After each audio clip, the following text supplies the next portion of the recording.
My name is Gabriel Morrison, and I grew up believing that love was something to be proven, not felt. I grew up in Birmingham, England, in the Edgbaston neighborhood, in a brick-faced house with a yard full of banana trees and a long corridor that seemed to separate two worlds, that of my mother, who hummed while she cooked, and that of my father, Arthur Morrison, who sat in the leather armchair in the living room as if he were the gravitational center of everything around him. I was 34 years old that night. I was sitting in the kitchen with him, my 85-year-old father, and the yellow light from the iron chandelier cast long shadows on the ceramic floor my mother had chosen decades ago. The dishes were on the table, the coffee was already cold, and I looked at his hands, those large marked hands, and I didn't know exactly how I had gotten there, but I knew I needed to ask. I needed to, very much. The question came out in a voice I barely recognized as my own, serene, tired. Without accusation, because I had spent years removing accusation from within me like pulling thorns. "Dad, why does it feel like nothing I do is enough for you to be proud of me?" He looked at me, and for a few seconds the only sound in the kitchen was the tick-tock of the clock he himself had hung on the wall more than 30 years ago. But I need to start from the beginning. Because that question wasn't born that night, it was built brick by brick in silences that accumulated like a wall between us. My father arrived in Birmingham still young, coming from Manchester with a leather suitcase and the certainty that life charged a high price from those who weren't prepared. He worked in construction, then in a metalworks in Digbeth, then set up his own mechanical workshop in the neighborhood where I grew up. He was a man with calloused hands and short words, not because he was ill-mannered, but because he had learned that efficiency was a virtue and that sentiment was something that didn't belong in a man's conversation. His father, my grandfather Bernard, was even more so. I never heard a story of praise from my grandfather to my father. The elders of the family used to say that when my father passed the civil service exam for the city council, Grandfather Bernard merely nodded his head and said it was the least expected. Nothing more. And my father kept this not as trauma, but as method. He believed that was the right way to raise someone strong. I didn't realize any of this as a child. A child doesn't analyze, a child feels. And what I felt was that I always needed more. When I got an A in math, my father turned the report card over and asked why the C in science wasn't an A too. When I won the school's public speaking award, he said it was fine, but that I spoke too fast when I got nervous. When I passed my university entrance exams for business administration at the University of Birmingham, after 2 years of studying until dawn, he said that a federal university was a good foundation, but that the market demanded more than just a diploma. I always heard these phrases as encouragement, because he said them in that calm, firm voice, without anger, without cruelty. It was as if he saw me from a higher plane and extended his hand for me to climb. Only the moment I was up there with him never came. The bar always moved. Marina entered my life when I was 26. I met her at a business event at the Custard Factory in the heart of Birmingham. She with that open laugh and a way of looking at people as if they were the most interesting thing in the room. We became friends first, then partners, then everything.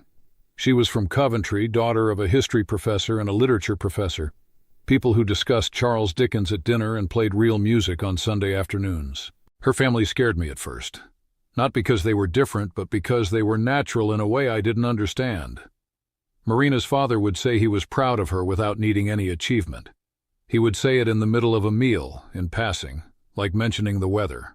I remember the day he put his arm around her shoulders while she was explaining that she had hit a snag on a work project, and he said, in that slow voice of someone who reads a lot, "You'll figure it out, my dear, you always do." And she didn't seem surprised. It was as if those words were part of the air she breathed. I stood still. I felt something stir in my chest that I couldn't name at that moment. I only knew much later. I married Marina at 28. The ceremony was at Sutton Park on a late April afternoon with the city of Birmingham spread out below like a map of light. My father was present, in a gray suit, serious as always. When I looked at him during the ceremony, I tried to find something on his face, a sign, a light in his eyes. He was looking at me, yes, but his face was neutral, as always. I smiled at him. He nodded slightly. At the party later, a co-worker asked me if the gentleman in the corner was my father. I said yes. He said my father seemed proud of me. I looked where he was pointing and saw my father watching the dance floor, with a glass of juice in his hand. I asked how my colleague had come to that conclusion. He shrugged and said the old man hadn't taken his eyes off me all night. That stayed with me for days, weeks. But it wasn't enough. Because there's a huge difference between imagining someone feels proud and hearing the words come out of that person's mouth. A difference you only understand when you spend years trying to guess what's inside another's silence. The following years were good on the surface. I got promoted.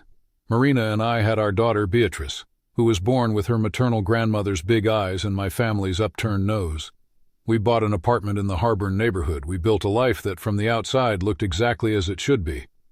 But there was one thing that didn't change, one thing that remained the same since childhood.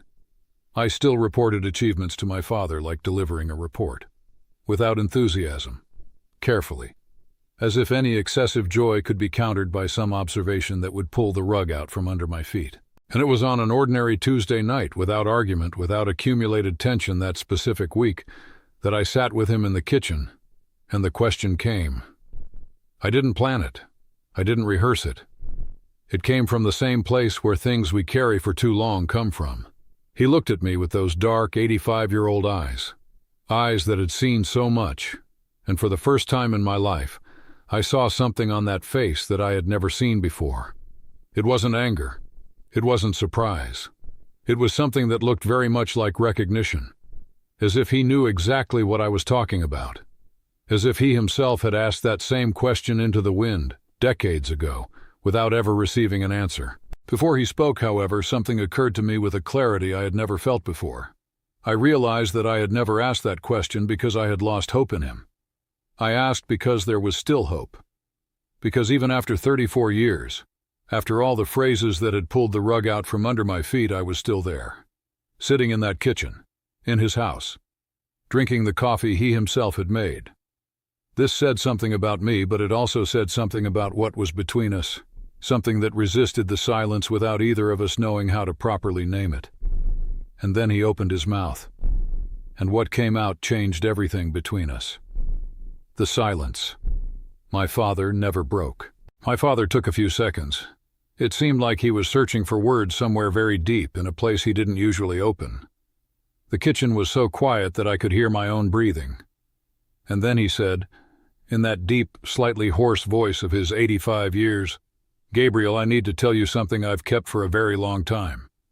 If this story resonated with you, don't forget to subscribe to our channel and tell us what city you're reading from. More to come. I promise this will be the best story you'll ever hear." I didn't expect that. I expected a justification, an explanation about generations, about how fathers of old were like that, about how the world was different. I expected the speech I had rehearsed in my head for years to counter, but he didn't go that way.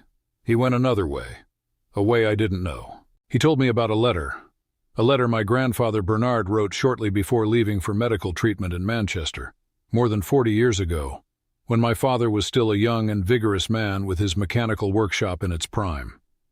A letter that had been kept in a shoebox at the back of the wardrobe in the front bedroom, which my mother never touched because she thought it was work documents. My father slowly got up from the chair. He went to the hallway.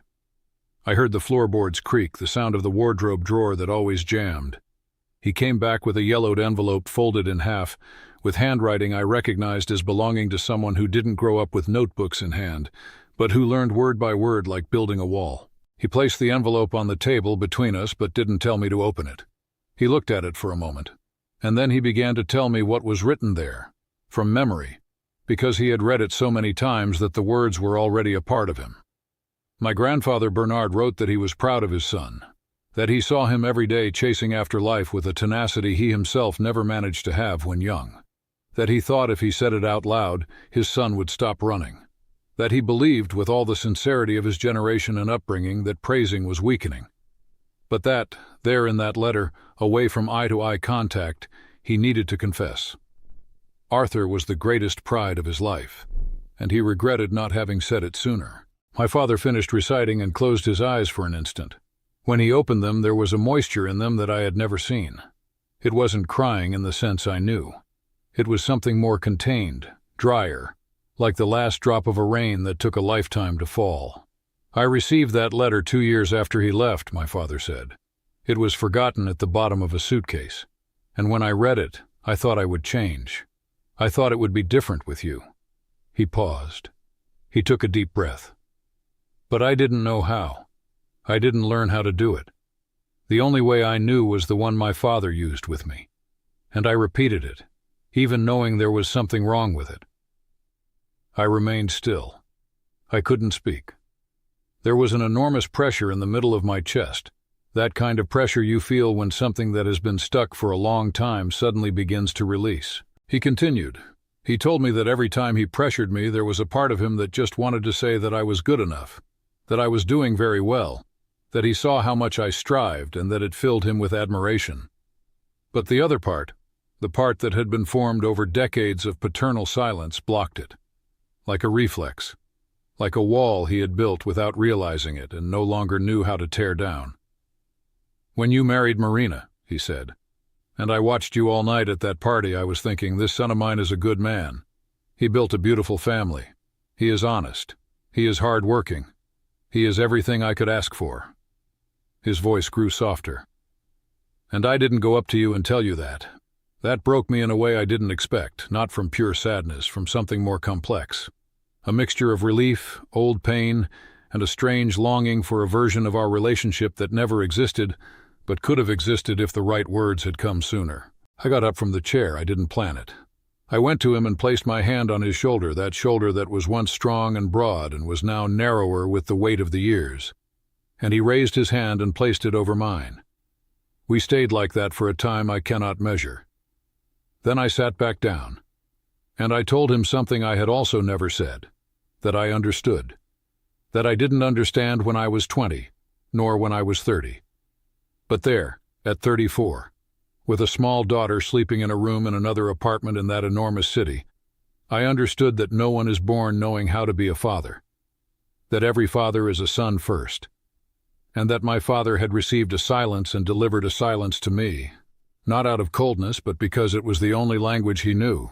I told him that I had sworn to myself on the day Beatrice was born that it would be different, that I would tell her in no uncertain terms that I was proud of her, that I would say it when she made mistakes as much as when she succeeded, that pride would not be a prize for reaching the finish line but a companion on the journey.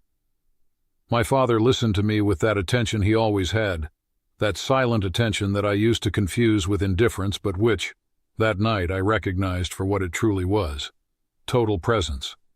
And then he said, looking at me directly without looking away, "I'm proud of you, Gabriel. Always have been. It just took me a lifetime to learn how to say it." The words fell into the silence of the kitchen as if they were the simplest and at the same time the heaviest thing in the world. They were 8 words. 8 words I had waited for decades without really knowing what I was waiting for. And when they came, they didn't come with fanfare or drama. They came with the naturalness of someone who finally finds their way back home after a long time walking in circles. That night, after he went to sleep, I sat alone in the kitchen. I looked at the yellowed envelope that remained on the table. I thought of my grandfather Bernard, who died carrying the weight of unspoken words, but who at least had the lucidity to write them down. I thought of my father, who received those words too late to use them as a model, but early enough to understand the weight of silence. And I thought of myself, who now carried this story like a torch, so it wouldn't go out in my generation. When I got home and opened Beatrice's bedroom door to check on her, she was sleeping on her side, her hair spread on the pillow, her arms wrapped around the teddy bear she got for her 3rd birthday. I sat on the edge of her bed. I watched her for a while. Then I leaned in and whispered into her ear very softly so as not to wake her. "Daddy is very proud of you, not for anything you've done, just for existing." She didn't hear, but I needed to say it. Because some words we say to others but also to ourselves, to remember who we want to be, to honor what we've learned, to break a silence that lasted too many generations. And that's how, on an ordinary night in Birmingham, with the whole city lit up outside, my father and I finally met, not in the place I expected, not in the way I imagined, but in a way that only time, honesty, and the courage to ask the right question can build. Some stories don't end. They just find the point where they can begin again.